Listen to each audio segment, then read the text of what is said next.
Dan from onlinebasscourses.com here, and that was a bit of fingerstyle playing. And I want to just dive into that a little bit for this lesson, keep it pretty brief, but I was just using thumb, index and middle fingers of my plucking hand. And I need to keep everything very steady here. So the bit of the bass where it cuts away just here, I'm putting my wrist there.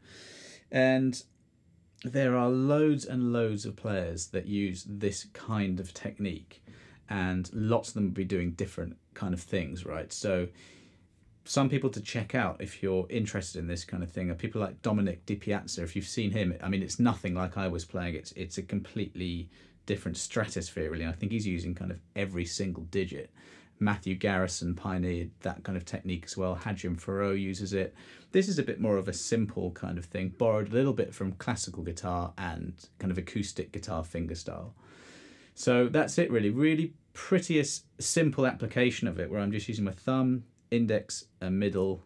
Nothing too flashy, although I might show you how you might develop that. We'll see how it goes. But anyway, what I was doing roughly there was keeping my little finger sort of into the body of the bass, just to steady everything. I've got my thumb is generally taking care of the E and the A strings. My first finger, generally the D, and the second finger, middle finger, the G string. So I was kind of improvising something around the key of E major. So I'll show you a few things as we go. So start with, that's an E major 7 chord. So I've got my second finger on the 7th fret of the A string, that's E. Then first finger on the G sharp, 6th fret D string, and then third finger on the 8th fret of the G string. That's an E major chord. So as you can see here, I've got my thumb ready to go on the A string, my first finger on the index finger on the D, and my middle on the G, okay? And each one of those fingers just has a job to do. So you can do different patterns. I did thumb and then index middle at the same time. You can do everything at the same time. You can separate everything out. And just a quick word, actually, normally when you play bass fingerstyle, you'll be doing what's called a rest stroke, and that's where you pluck and you come to rest on the string. And again, that's a classical guitar thing. Here, when we're doing chords in this kind of manner, I'm using free strokes, which is just where you pluck, you kind of come away from the body, not resting on any string. You've also, if you keep your fingers of your fretting hand fingers pressed down, you'll get a long sustained sound. And if you lift them up immediately, you'll stop the note. So you can alter the length of the chord that way. That's really short because I'm just coming off ever so slightly there, or quickly.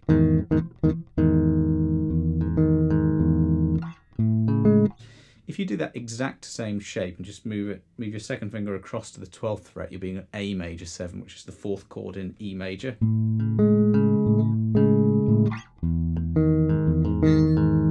So yeah, I'm just playing around with rhythms there, kind of going about this speed.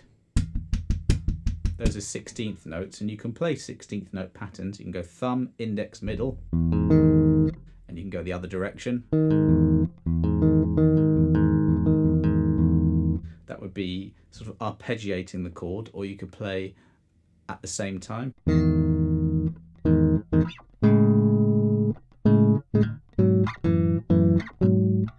That's a minor 7th chord, so that's the second finger on the 11th fret of the A string, first finger on the 9th fret of the D string, and third finger 11th fret of the G string, and that's a minor 7th shape. With exactly the same picking hand pattern as before, because we're on the same strings here. And then you can move that shape down to the 9th fret. So you got, that's an F sharp minor chord, the first one on the 11th fret, it's a G sharp minor chord. So far we've got E major 7, F sharp minor 7, G sharp minor 7, and A major 7. You can slide between the chords.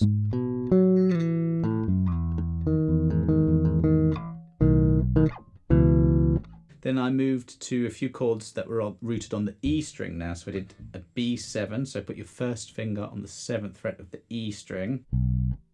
Put your second finger on the 7th fret of the D string, and your little finger or third finger, I'm using my little finger, on the 7th, no, that's the 8th fret, sorry, of the G string, the B7 chord.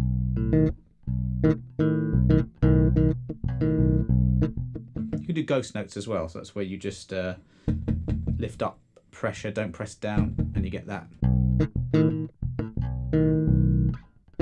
Got another minor 7th pattern, this time on C sharp, that's the 9th fret of the E string. So first finger on the 9th fret E string, and then second finger 9th fret D string, third finger 9th fret G string. That's when you're on the E string, that's a nice way of playing a minor 7th chord.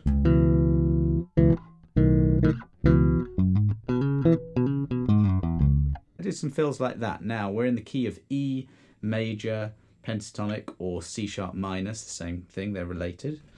And so there I was just using that classic shape. If you don't know it, it's the 9th fret, this is the C sharp of the E string, the first finger, then little finger on the 12th fret, and then 9, 11, 9, 11, 9, 11 of the A, D and G strings. You can slide out to the 13th fret. And I was playing that traditional fingerstyle there, but before, few things here. So if you're in this hand position and you just want to keep being in that hand position, you can just do a down stroke with your thumb and an up stroke with your index. With your thumb.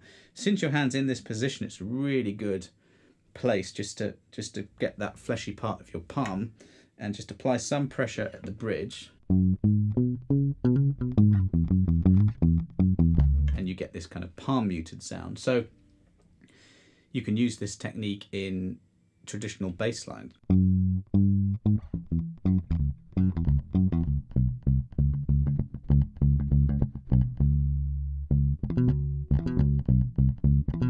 Now that's the kind of application that you can use. You can get some really nice rhythms with this. So there I just did. So that's my third finger on the C sharp, the 9th fret of the E string, my first finger on the E, the 7th fret of the A string, and I was using my little finger on the 9th of the D string, which is that C sharp minor 7 pattern I did on the A string, but this time on the E string. And here, I want it to be really rhythmic, so I'm just coming up off the note very quickly each time just to make it a very, very short note. And then just with my right hand, it would be very... You can do that with 2 fingers, but it's nowhere near as efficient and easy to do than with 3 digits that are just already over those strings. That's why that sounds really good.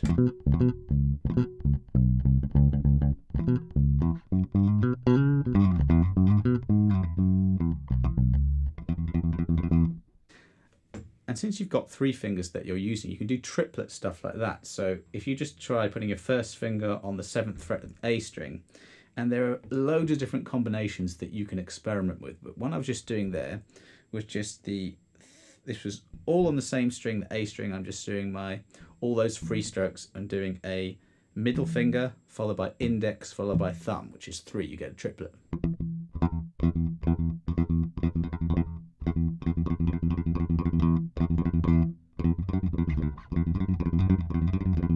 And you can start to get really fast stuff that way as well, and you can throw that into your lines when you're playing this. I mean, this is good just to practice chords and play interesting ideas and come up with melodies as you're playing. You can do this for solo type playing. If you're just playing with yourself, you can accompany singers with this. I wish I could remember it, but I heard something on the radio here in the UK the other day of this guy just on a bass backing a singer, and it just sounded amazing. He was doing really, really simple, nice chords. I did that, and I think he did as well. That's a 9th chord, so I'm going first finger A, well, it's a sus2 chord actually. First finger 12th fret of the A string, and then with my third finger I'm going on to the 14th fret of the D string, and then little finger 16th of the G string.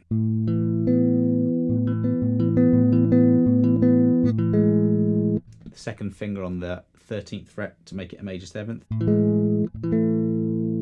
Little finger on the octave.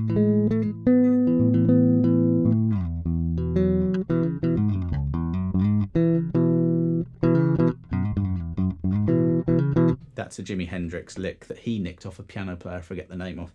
What am I doing there? Just barring my first finger on the 9th fret of both the G and the D strings. Pluck both with your middle and index fingers, and then hammer on with your 3rd finger onto the 11th fret of the D string. You can drop down to the D and A string, do the same. So it's a bit of a specialised technique on the bass guitar, and it's not really one that I personally would use much when I'm playing in gigs, because, you know, it doesn't really call for that when you're playing many types of bass lines. But it's a good thing to do to practice, to get loads of things going, you know, and it's fun. It's just fun. It sounds good, and also it's quite good for composing songs and ideas like that. And it is possible to back singers and to even play solo gigs on a bass these days, so you can use it for all kinds of things.